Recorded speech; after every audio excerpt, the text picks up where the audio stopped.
Здравствуйте, зрители моего канала. Таджикистан 22 июля официально проинформировал российскую сторону о решении правительства страны возобновить авиасообщение с РФ. Об этом Азия Плюс сообщили в Департаменте информации и печати МИД Таджикистана.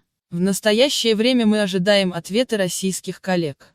При принятии решения об открытии авиасообщения с Россией мы исходим из того, что данный процесс будет происходить при строгом соблюдении санитарных и противоэпидемических требований, отмечают в таджикском МИД. Напомним, с 1 августа Россия решила возобновить международные сообщения. Между Таджикистаном и РФ в настоящее время совершаются только чартерные рейсы для вывоза таджикских граждан. Из Москвы в Душанбе выполняются 3 рейса каждые 2 дня. Самолеты авиакомпании Самон Эйр совершают полеты каждый день, авиакомпания Таджик Эйр летает через день. На сегодняшний день чартерными рейсами, которые осуществляются с 25 июня, в Таджикистан были возвращены более 6 тысяч граждан. В Департаменте информации и печати МИД рассказали агентству РИА Новости, что Таджикистан оповестил Россию о своем намерении возобновить авиасообщение между государствами. Мы официально проинформировали российскую сторону о решении правительства Таджикистана возобновить авиасообщение с РФ, заявил собеседник агентства. Известно, что на данный момент между Таджикистаном и Россией выполняются только чартерные рейсы. Таджикистан официально проинформировал российскую сторону о решении правительства страны возобновить авиасообщение с Российской Федерацией, заявили РИА Новости в Департаменте информации и печати МИД. По его словам, в настоящее время ожидается ответ российских коллег. При принятии решения об открытии авиасообщения с Россией мы исходим из того, что данный процесс будет происходить при строгом соблюдении санитарных норм и противоэпидемических требований, сказал он. Очень много вопросов в комментариях поступает об открытии границ Российской Федерации со странами СНГ. Но это и понятно. Также вы у меня спрашиваете, почему я говорю только об возобновлении международного авиасообщения, почему я не говорю об открытии сухопутных границ, о железнодорожном сообщении. Ну, потому что такой информации пока нет. Видимо, власти планируют открытие пока на первых этапах только воздушных границ. Но если, конечно, такие новости появятся, я обязательно сниму видео, расскажу вам о них. Поэтому, если вам интересна тема открытия границ, подпишитесь на мой канал, я слежу за развитием событий. По поводу того, с какими странами СНГ будет открыта граница с середины августа. Всем уже понятно, что с 1 августа возобновляется воздушное международное авиасообщение с 3 странами, в список которых не вошли страны СНГ. И есть надежда на то, что с середины августа возобновят международное авиасообщение со странами СНГ, хотя бы с какими-то, потому что сейчас идут переговоры с 30 странами.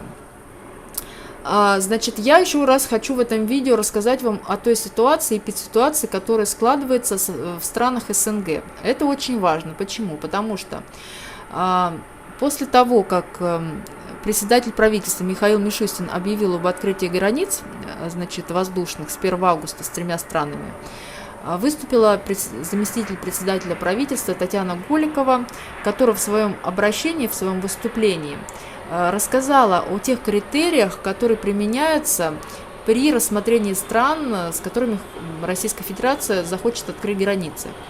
Первый критерий касается заболеваемости, то есть должно быть менее 40 новых случаев инфекции в течение 14 дней на 100 тысяч человек населения. И второй критерий – это, конечно, взаимность.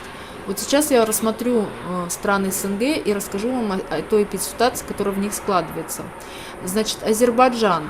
На сегодняшний день количество заражений 85 новых случаев на 100 тысяч человек. Превышает 40. Значит, будет ли рассмотрен Азербайджан в качестве страны, с которой будет открываться граница с середины августа, пока непонятно. Скорее всего, на сегодняшний день в список 30 стран Азербайджан не входит. Но эпидситуация может поменяться, да, в принципе, все может поменяться 3 недели, поэтому будем следить за развитием событий. Армения. В Армении очень много заражений, 373 новых случая на 100 тысяч человек.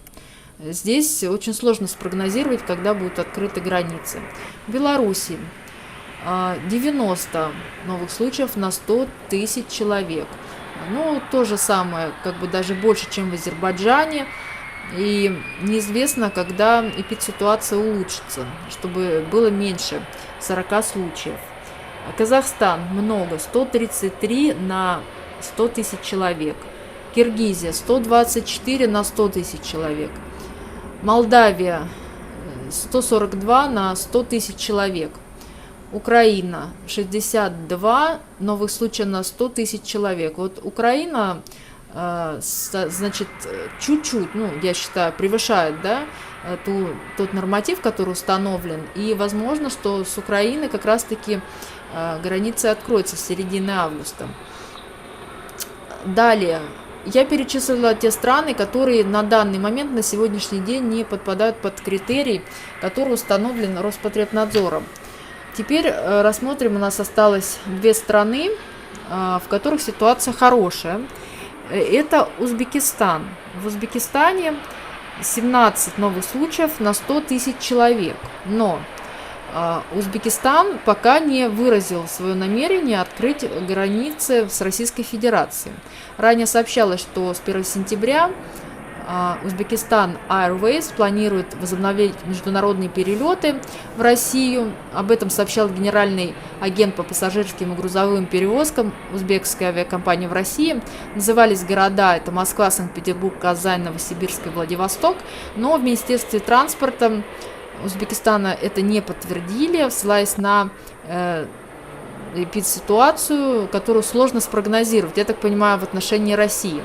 Но я надеюсь, что все-таки договоренность какая-то будет достигнута, потому что только этот критерий сейчас, ну так скажем, мешает открытию границ. И вот страна Таджикистан, которая сейчас входит в список этих 30 стран, потому что всего 13 новых случаев на 100 тысяч человек. Мало этого, мало того, Таджикистан уже выразил свое намерение, вчера это произошло, возобновить авиасообщение с Россией. Душанбе официально проинформировал об этом Москву, ждет ответа. Значит, представитель Департамента информации и печати МИД Таджикистана заверил, что процесс возобновления авиасообщения при условии принятия соответствующего решения российской стороны будет проходить при строгом соблюдении санитарных норм. Поэтому сейчас я могу сказать, наверное, с такой 90% уверенностью, что вот Таджикистан с середины августа может открыть свои границы, и Российская Федерация откроет границы для Таджикистана. Председатель правительства Российской Федерации Михаил Мишустин подписал новое распоряжение. Теперь иностранные граждане смогут въезжать в Россию по электронной визе через новые пункты пропуска. Это речной пункт пропуска в Хабаровске, смешанный пункт пропуска в Благовещенске и автомобильный в Кихте, Бурятия. На сегодняшний день пересекать границу по электронной визе пока разрешается только через погранпункты Санкт-Петербурге, Ленинградской области, Калининградской области и на Дальнем Востоке. Кстати, на Дальнем Востоке их действует целых 10. Электронная виза оформляется онлайн, она бесплатная. Для ее получения не требуется каких-либо документов, подтверждающих цель поездки. Она является однократной и выдается на 8 суток. Подать заявку на получение визы можно за 4 дня до начала путешествия.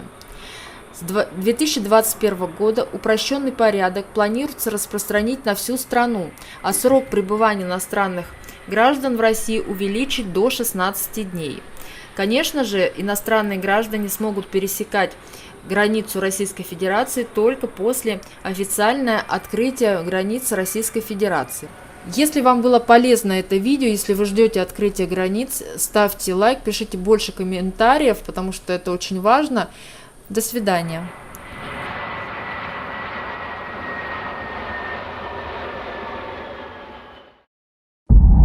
Душанбе. Тревел-шоу «Шаг за шагом» открывает новые горизонты для летнего отдыха. Экстремальный выпуск в самом необычном водоразвлекательном комплексе Кули Душанбе. Незабываемый отдых на главной пляжной семейной зоне и экстрим-парке.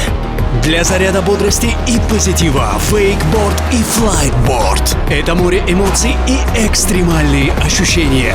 С утра до вечера Travel Show «Шаг за шагом» путешествует по самым волшебным, увлекательным и незабываемым местам города Душанбе. Все это в ближайшие дни на телеканале Джагонамо.